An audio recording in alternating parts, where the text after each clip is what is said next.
When the Pacific War entered its most intense phase, American forces across countless islands and battlefields found themselves face to face, not only with a determined enemy, but also with unfamiliar weaponry that posed questions as intriguing as they were urgent. Every captured Japanese pistol, rifle, or machine gun represented more than just a war trophy. These weapons were windows into Japanese military thinking, manufacturing capabilities, and the very philosophy that drove their armed forces. In the steaming jungles of Guadalcanal, on the volcanic sands of Iwo Jima, and across dozens of other contested territories, American soldiers gathered enemy weapons and shipped them back to facilities where expert minds could dissect, analyze, and understand exactly what made these instruments of war tick. If you're finding this exploration of wartime engineering fascinating, I'd really appreciate it if you could hit that like button and subscribe to the channel. It helps us bring you more in-depth historical content like this. And don't forget to leave a comment below with your thoughts on Japanese small arms design. Among the various testing facilities that received these captured weapons, none was more important than Aberdeen Proving Ground in Maryland, the United States Army's premier location for ordnance testing and evaluation. Here, in controlled conditions far from the chaos of battle, American ordnance experts could methodically put enemy weapons through their paces, documenting their performance, identifying their weaknesses, and learning lessons that could save American lives. The process was methodical, scientific, and absolutely critical to understanding the enemy's capabilities. When a Type 94 Nambu pistol arrived at one of these testing facilities, it joined countless other specimens of Japanese engineering, each waiting to reveal its secrets under the scrutiny of American weapons experts. The Type 94 Nambu pistol itself represented a fascinating chapter in Japanese small arms development, one that began not on a battlefield but in the mind of Kijiro Nambu, a retired Japanese Army officer who had founded the Nambu Rifle Manufacturing Company. Development commenced in 1929, driven by a specific need that the Imperial Japanese Army had identified through hard experience. The existing standard sidearm, the Type 14 Nambu pistol, was simply too large and cumbersome for certain military roles, particularly for tank crews and aircraft personnel who operated in confined spaces, where a bulky pistol became more hindrance than help. The Army wanted something smaller, lighter, more convenient, yet still chambered for the standard 8.22mm Nambu cartridge that was already in military service. The design process stretched over several years with multiple redesigns before the final prototype emerged. By late 1934, using the Japanese calendar system that reckoned from the mythical foundation of Japan in 660 BC, the pistol was officially adopted as the Type 94, reflecting the year 2594 in that calendar. Production began in 1935 under the supervision of the Nagoya Army Arsenal, with manufacturing carried out first by the Nambu Rifle Manufacturing Company and later by its successor, Chuo Kogyo Company, Limited. At 73 yen per unit, approximately 71,000 pistols rolled off production lines before the war's end in 1945, though the exact number remains uncertain due to the production of unserialized and undated pistols as desperation mounted in the war's final months. The Type 94 departed significantly from previous Nambu designs in its operating mechanism. Unlike its predecessors, it featured a concealed hammer and operated with a firing pin rather than a striker system. This was a fundamental change in design philosophy, one that would have profound implications for the weapon's reliability and durability. The pistol incorporated a magazine safety, a feature specifically requested by the Japanese Army to prevent accidental discharges during cleaning, a problem that had plagued Japanese personnel with earlier designs. On paper, these features represented thoughtful engineering solutions to identified problems. In practice, however, the Type 94 would prove to have issues far more serious than those it was designed to solve. When American Ordnance experts received captured Type 94 pistols for evaluation, they approached the task with the same systematic rigor they applied to all enemy weapons. The testing protocol was comprehensive, designed to reveal not just how a weapon performed under ideal conditions, but how it held up under sustained use, stress, and the kind of rough handling that combat inevitably demanded. Weapons were fired repeatedly, disassembled and reassembled, subjected to environmental stresses, and pushed to their limits to identify failure points. This wasn't just academic exercise. The information gleaned from these tests informed intelligence assessments, helped develop tactics for engaging enemy forces, and occasionally even influenced American weapons development. The testing of the Type 94 Nambu quickly revealed what Japanese soldiers had already learned through bitter experience. This was a pistol with serious inherent flaws.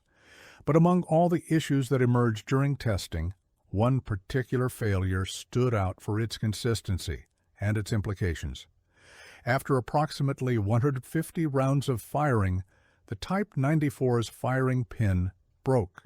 This wasn't a fluke, an isolated incident that could be attributed to a single defective part or poor quality control on one particular specimen.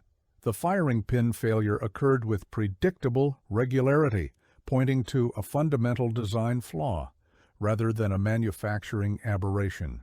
The root of the problem lay in the firing pin's construction and the mechanical stresses it had to endure.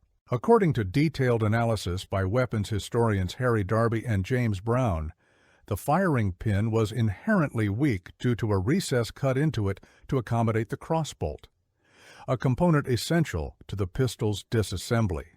This recess created a stress concentration point, a location where the metal was thinner and therefore more susceptible to fracture under repeated impact. Every time the pistol fired, the firing pin was subjected to violent forces as the hammer drove it forward to strike the cartridge primer, then snapped back under spring tension. Over time, these repeated impacts created microscopic cracks at the weakest point, the recess, and these cracks propagated until the firing pin simply snapped. What made this particularly significant was the relatively low round count at which failure occurred. 150 rounds might sound substantial, but in military terms, it's actually quite modest. A soldier engaging in regular training might fire that many rounds in a few practice sessions. In combat situations, where a sidearm might need to be relied upon repeatedly, a firing pin that failed after only 150 rounds represented a critical reliability issue.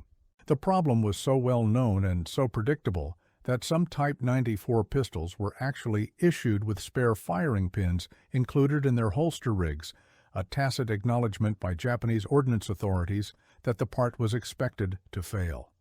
The firing pin issue wasn't the Type 94's only problem, though it was perhaps the most quantifiable. American testers also documented the pistol's notorious tendency to fire accidentally if the exposed sear bar on the side of the receiver was depressed, while a round was chambered and the safety was disengaged. This design feature, or rather design flaw, made the Type 94 genuinely dangerous to its user in ways that went beyond simple unreliability. The sear bar, which converted the forward pull of the trigger into the lateral movement needed to release the hammer, was located on the outside of the pistol where it could be accidentally activated. Holstering the weapon carelessly, gripping it incorrectly, or even setting it down on a surface could potentially depress this external sear and cause the pistol to fire unexpectedly. I hope you're enjoying this deep dive into World War II weaponry. If you are, please take a moment to hit the subscribe button and turn on notifications so you don't miss future episodes. Your support really makes a difference. The disassembly process for the Type 94 added another layer of complexity and potential hazard.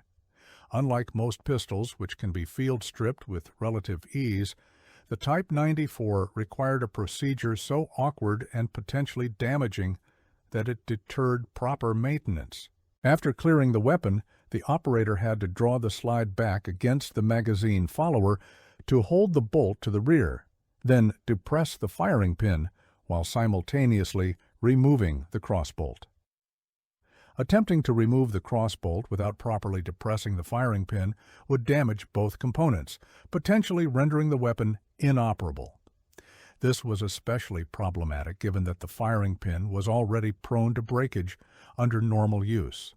The challenge of disassembly was compounded by the fact that it required both of the operator's hands to be occupied holding the pistol and manipulating the firing pin, making it nearly impossible to perform smoothly, even under ideal conditions. In field conditions, with cold hands, limited light, or under stress, the procedure became even more difficult. This meant that many Type 94 pistols likely received inadequate maintenance simply because their users dreaded the disassembly process, creating a vicious cycle where lack of cleaning and lubrication contributed to additional mechanical problems. The quality control issues that American Ordnance experts observed in Type 94 pistols also told a broader story about Japanese war production. Early production examples, manufactured in the mid to late 1930s and early war years, showed reasonably competent machining and finishing. However, as the war progressed and Japan's industrial capacity came under increasing strain from American bombing campaigns and resource shortages, the quality of Type 94 pistols deteriorated markedly. This decline became particularly dramatic from March 1945 onward, with quality standards appearing to collapse entirely by June of that year. Late-war Type 94 pistols, sometimes called last-ditch weapons, showed crude manufacturing throughout. Where earlier pistols had featured grips made from molded bakelite, late production examples used roughly shaped wooden slabs, earning them the nickname slab grip variants. The metal finishing was often poor, with tool marks visible and surfaces left rough. Internal components showed similar degradation, with parts that would have been carefully machined in earlier production runs now showing expedient shortcuts and inferior materials. These late-war pistols were even more prone to the firing pin failures that plagued earlier examples, as the quality of the steel used and the care taken in manufacture both declined. American Ordnance evaluators comparing the Type 94 to other Japanese small arms found that firing pin fragility was something of a recurring theme in Japanese pistol design. The Type 14 Nambu, the larger pistol that the Type 94 was meant to supplement, was actually notorious for having even more brittle firing pins than the Type 94. This was a significant finding because it suggested that the problem wasn't isolated to one particular design, but reflected broader issues in Japanese metallurgy, design philosophy, or quality control standards. The materials, science, and heat treatment processes used for these critical small components apparently weren't up to the task of withstanding the repeated stresses of firing. The spring systems in both Type 14 and Type 94 pistols also came in for criticism. American testers found that recoil springs and magazine follower springs were notoriously weak and prone to losing their tension. This contributed to feeding failures, failure to return to battery, and numerous other reliability issues. In practical terms, this meant that even if a Type 94's firing pin survived beyond the 150-round threshold, the pistol might still fail to function reliably due to weak or failed springs. For American soldiers who occasionally picked up and used captured Japanese pistols, these reliability issues were more than academic concerns. They were potentially life-threatening problems. The 88-2 Nambu cartridge itself, which both the Type 14 and Type 94 pistols chambered, was judged by American standards to be underpowered. With a muzzle velocity of around almost 100 feet per second from a pistol barrel, it delivered considerably less energy than the standard American .45 ACP round used in the M1911 pistol. This meant that even when a Nambu pistol functioned properly, it was delivering what American Ordnance experts considered inadequate stopping power for a military sidearm. Combined with the reliability issues, this made Japanese pistols generally poor choices for American soldiers, even when captured weapons were readily available. The systematic testing of captured Type 94 pistols and the documentation of the 150-round firing pin failure fit into a much larger Allied effort to understand and exploit captured enemy equipment. Throughout the Pacific War, American forces established elaborate systems for collecting, cataloging, and shipping captured Japanese equipment back to the United States for detailed analysis. Documents captured alongside weapons often proved as valuable as the weapons themselves, revealing Japanese tactical doctrine, unit organizations, defensive plans, and strategic intentions. The famous Z Operation document, captured and translated in 1944, laid out Japanese air and naval defense plans for their South Pacific possessions and probably shortened the war by allowing American forces to anticipate and counter Japanese defensive strategies. In the case of weapons like the Type 94, the intelligence value operated on multiple levels. At the most basic level, understanding a weapon's capabilities and limitations helped American forces assess the threat it posed. Knowing that Japanese pistols were prone to mechanical failure after relatively few rounds fired might seem like a minor detail, but such information accumulated into a broader understanding of Japanese military effectiveness and logistical challenges. If enemy sidearms were unreliable, it suggested potential weaknesses in Japanese small arms production more generally. If firing pins were failing due to metallurgical issues, it hinted at possible resource shortages or gaps in industrial capability.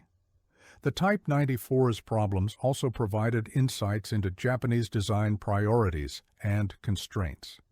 The pistol had been developed specifically to address the legitimate need for a more compact sidearm for vehicle crews and others operating in confined spaces.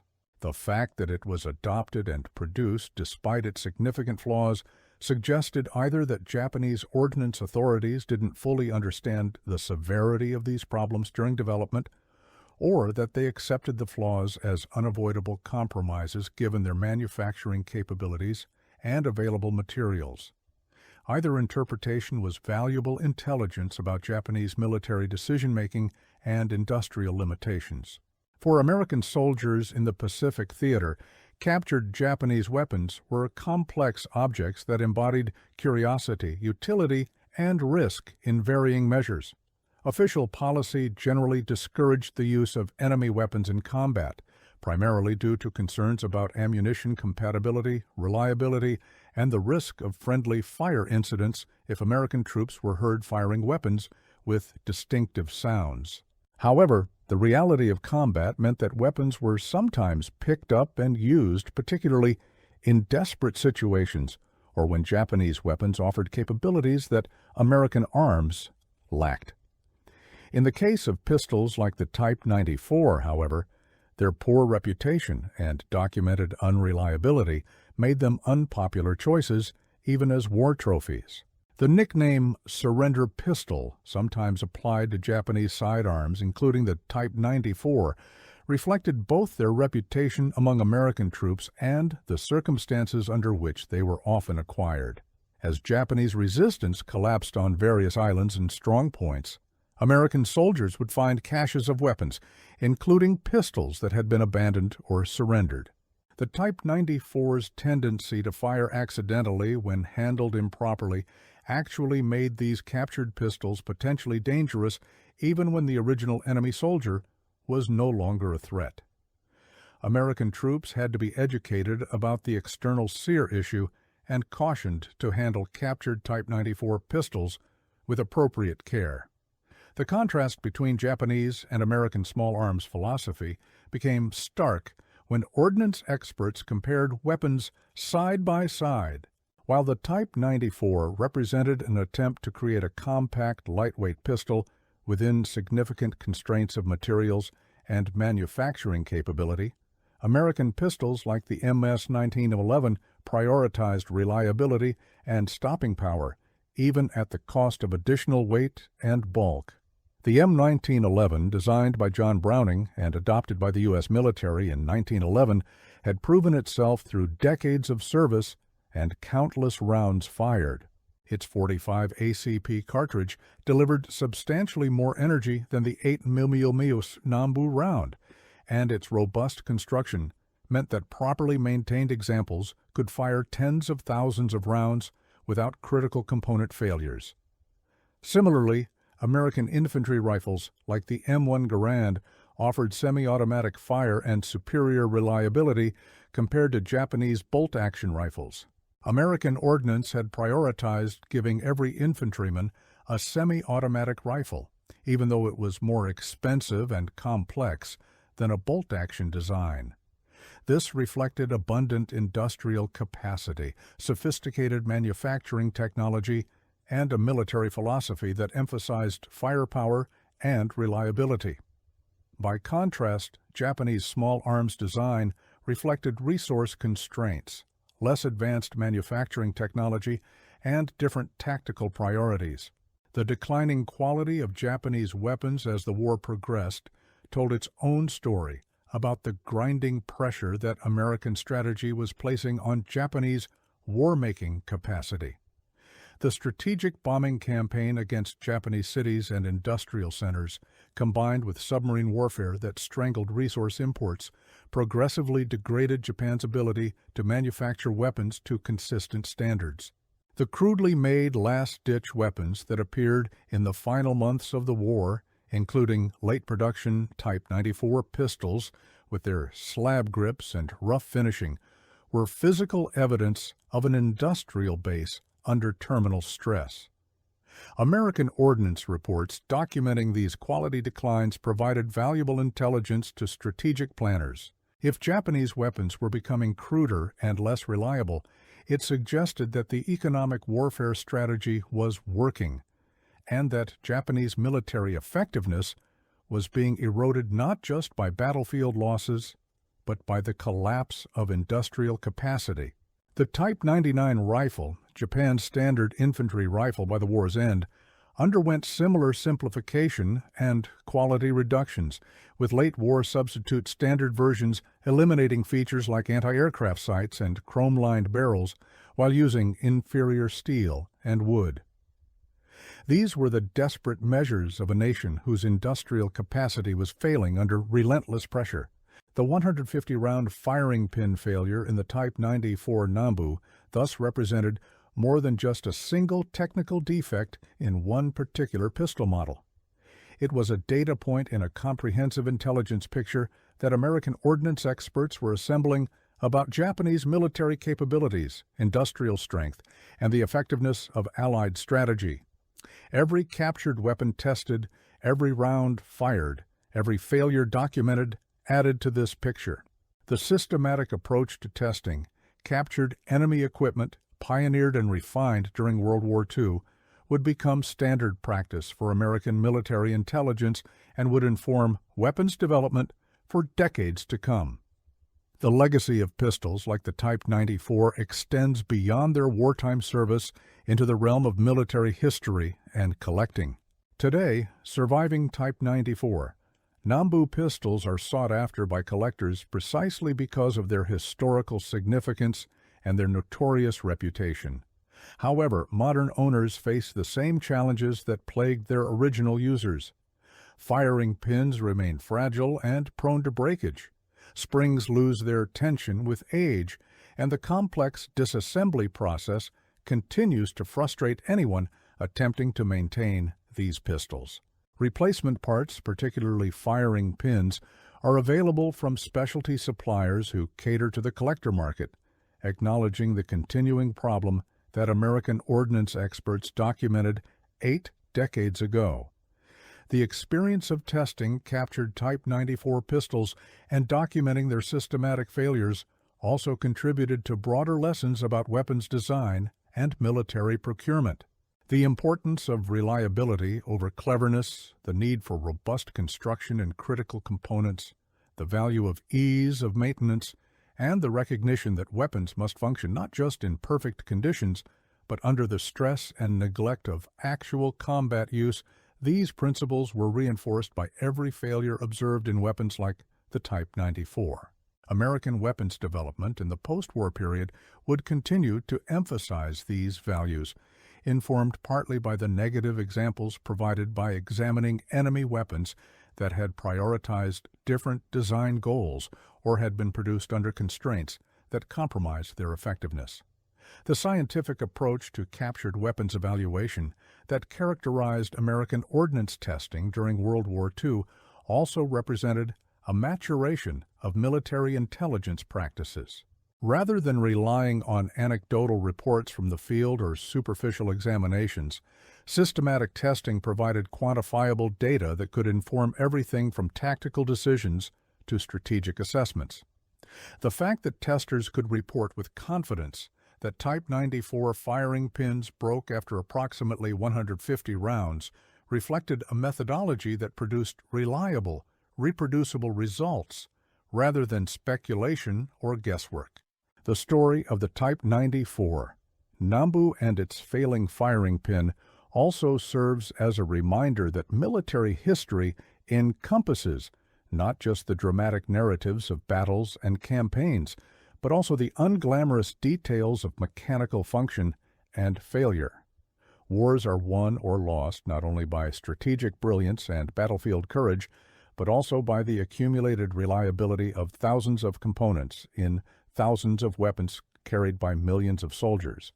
A firing pin that breaks after 150 rounds might seem like a minor technical detail, but multiply that failure across an entire military force, and it becomes a significant degradation of combat capability. Japanese soldiers carrying Type 94 pistols knew they were equipped with unreliable weapons, and that knowledge must have affected their confidence and effectiveness in ways that are difficult to quantify but nonetheless real. The methodical testing work performed at facilities like Aberdeen Proving Ground rarely receives the attention devoted to dramatic combat actions, yet it was essential to Allied victory. The ordnance experts who fired round after round through captured weapons, carefully documenting each failure and malfunction, were contributing to the war effort as surely as the infantry assaulting fortified positions or the pilots flying combat missions. Their work provided the detailed understanding of enemy capabilities that informed tactical doctrine, strategic planning, and the continued development of American weapon systems. In the decades since World War II, the Type 94 Nambu has achieved a certain infamy among firearms historians and collectors as an example of problematic design. Its multiple safety issues, difficult disassembly, weak firing pin, and generally poor reliability make it a case study in how not to design a military sidearm. Yet it also represents a genuine attempt to solve a real problem, the need for a more compact pistol for vehicle crews within the constraints of available materials, manufacturing technology, and design expertise. That it failed to achieve adequate reliability is certainly a condemnation of the design, but understanding why it failed and how those failures were discovered and documented provides valuable insights into both Japanese and American military practices during the war. The discovery that the Type 94's firing pin broke after 150 rounds of testing was one data point among thousands that American ordnance experts compiled about enemy weapons during World War II. Each piece of information, each test result, each documented failure contributed to a comprehensive understanding of Japanese military capabilities and limitations. This intelligence informed decisions at every level, from individual soldiers choosing whether to pick up a captured weapon to strategic planners assessing the overall effectiveness of Japanese forces. The systematic scientific approach to enemy weapons evaluation pioneered during World War II established methodologies that remain relevant to military intelligence today, ensuring that the legacy of that work extends far beyond the specific weapons and conflicts it originally addressed. The Type 94 Nambu stands as a tangible reminder that war is fought not just with courage and strategy, but with tools, and that the quality and reliability of those tools can make the difference between victory and defeat. The American Ordnance experts who tested captured Type 94 pistols and documented their firing pin failures were doing more than technical work. They were gathering intelligence that contributed to Allied victory in the Pacific. Their meticulous documentation ensures that we can still understand, decades later, exactly what made this particular weapon fail, and what those failures revealed about the military and industrial challenges facing Imperial Japan in the desperate final years of the Second World War.